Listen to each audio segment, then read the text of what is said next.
So we had just had a video presentation coming in from Dr. Deepak. Unfortunately, due to connectivity issues, who couldn't make this presentation live. But then we had a recording. He made a record of his presentation, and that was what we just heard. But just to give a summary, he had just presented the kind of technologies he's using in enabling diagnostics and therapeutics for both infectious and non-infectious diseases, particularly focusing on cancer in Africa.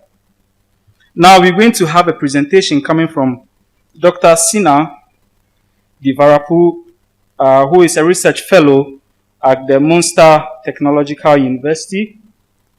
And it's quite interesting to see a shift from more biology-based applications to a more hardware-based application for diagnostics, most importantly. So I want to introduce him.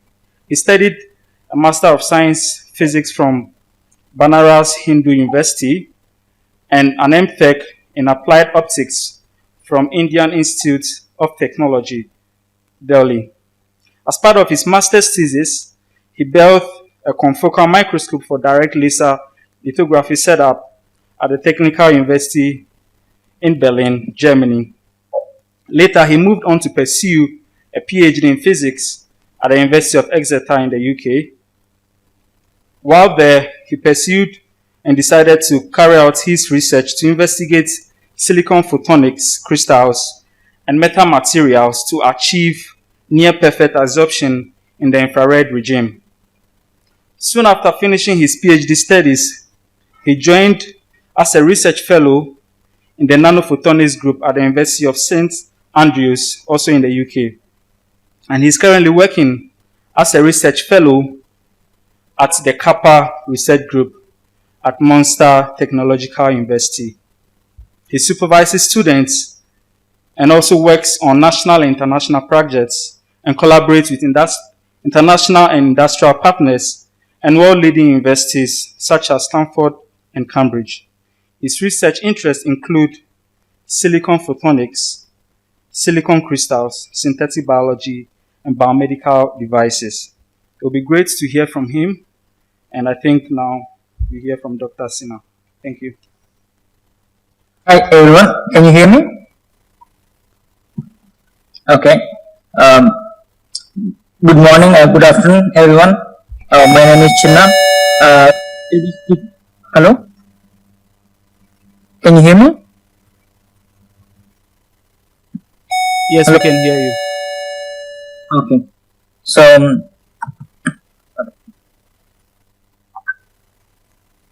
today I'll be talking about low-cost hardware for synthetic biology applications. I'm research fellow at Munster Technological University, Ireland.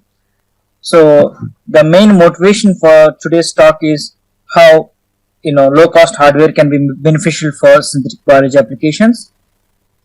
Particularly in the recent times, this low-cost hardware is available for synthetic biology applications in many forms.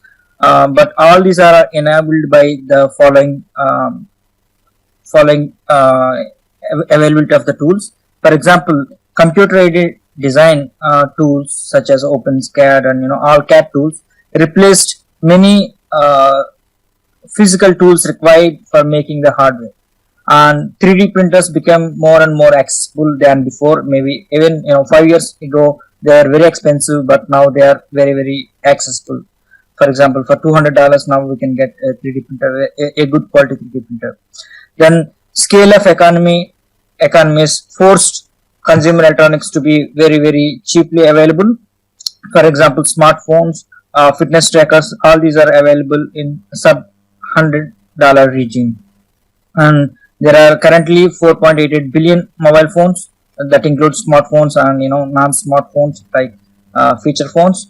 These are 62% of the population, 4.88 billion. So most of the people have either a smartphone or a feature phone, and there are billions of IoT devices. And another building block is the open source electronic components such as Arduino and Raspberry Pi, and cheap PCB manufacturing houses that can ship 5 PCBs for, that can manufacture 5 PCBs for just $2. Then on top of that, people try to use all these tools. For example, many ISM projects, makers and hackers, all of them chipped in and they made so many low cost hardware equipment. Today mainly I talk about 4 different hardware equipment. One is the ODX, it's an optical density measuring device. Another is a ColorX, it's a colorimetric sensor sensing device. A mobile fuse, that is a centrifuge that can be run from a smartphone. And a mobile amp, a loop mediated amplification assay device that fits in your palm. So first, to speak on the optical density. Optical density is a very widely used technique in the biology labs. You send a light, part of the light will be either absorbed or scattered, and we measure the light coming out of the liquid.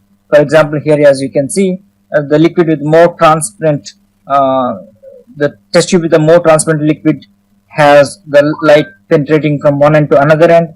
As the optical density of the liquid increased, as you can see that it is dying, the light is absorbed as it is going, and if the absorptance is high, optical density is high, that means the light penetration is further decreased.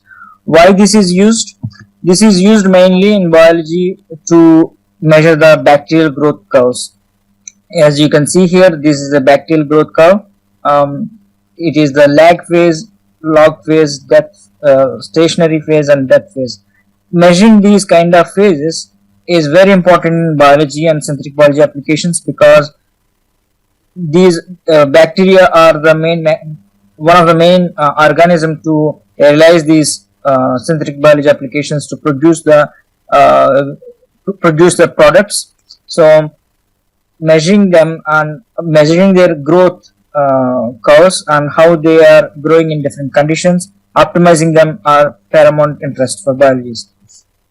But traditionally it has been a very hassle procedure, because you take an organism and put it in a tube, and you keep the things in the tube in a incubator, shaking incubator, and every 20 minutes or 1 hour, you take a small amount of that liquid and measure it with a spectrophotometer.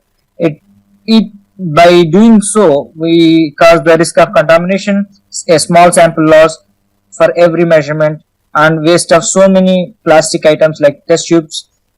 And every time when you switch on the LAF hood, you consume loads of power.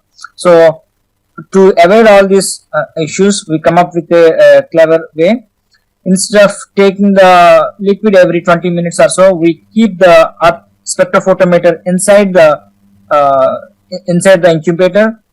To do so, we need to shrink the size. So we did that. We made a very compact spectrophotometer, and the values of the optical density are relied to a smartphone continuously. What is the advantage of this? We can get the continuous monitoring of the growth at very regular intervals and very frequently, like 1 second or even less than that. It is a non-destructive method of analysis. You never need to open the cap of the tube, and you can get to store all the data in the smartphone, and you can later export it for your further analysis. You don't need to use any special consumables or plastics, so it avoids the risk of contamination. So to realize such kind of compact optical density meter, we use the circuits in a fitness tracker. A typical fitness tracker usually has usually has so many electronics crammed in a small space. For example, very powerful microcontroller with Bluetooth connectivity, OLED screen, a battery, rechargeable battery. All these are all for less than $20. So to realize this compact optical density meter, we just taken out the vibration motor and connected those pins to an LED at 600 nanometer LED, and these are the spectra of the LED we connected. These are the spectral response of the photodiodes. So every fitness tracker has, most of these fitness trackers have heart rate sensors. They have the photodiodes and a LEDs. We don't use the inbuilt LEDs in the heart rate sensor, but we connect an external LED because these LEDs are at 520 nanometers, but we usually measure OD at 600 nanometers. After that, we just designed a sorry.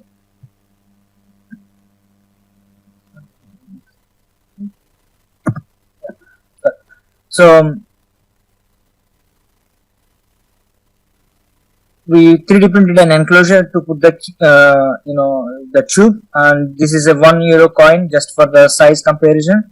So this is the space for all the electronics, and we measured 3 different bacterial species, E. coli, Staphylococcus, and Streptococcus, and we published these results in Analytical Chemistry in 2019, and it has become a huge successful campaign in social media, and that led us to realize that there is a big opportunity for making these fitness tracker based optical density sensors, or compact optical density sensors. So to realize them, now we got funding from the Irish government here to commercially make them available. We are in the process of making these commercially produce these compact optical density sensors. By extending these applications of the optical density sensors, we also realized calorimetric sensor, because calorimetric sensors also work on the same principle. We look at an absorption of a particular wavelength passing through a liquid, either a test tube or a tube of your choice. Why calorimetric sensor? Calorimetric sensors are also very interesting for applications for environmental monitoring, rapid sampling and screening, medical diagnostics, research and development, and food and beverage analysis. There are already many calorimetric sensors available by many commercial vendors, but we think that there isn't any calorimetric sensor as small as a fitness tracker. Here, as you can see here, this is the fitness tracker based calorimetric sensor. We have just a fitness tracker here and a test tube. You can see the size comparison.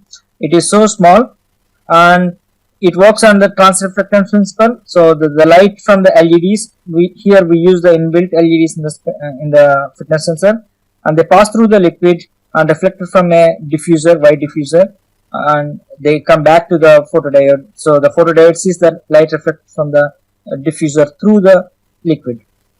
So all these parts are just 3D printed. There is no further assembly required. We just fit the fitness tracker inside the 3D printed enclosure. With this sensor, we tested pH, and we compared the results with a benchtop spectrophotometer.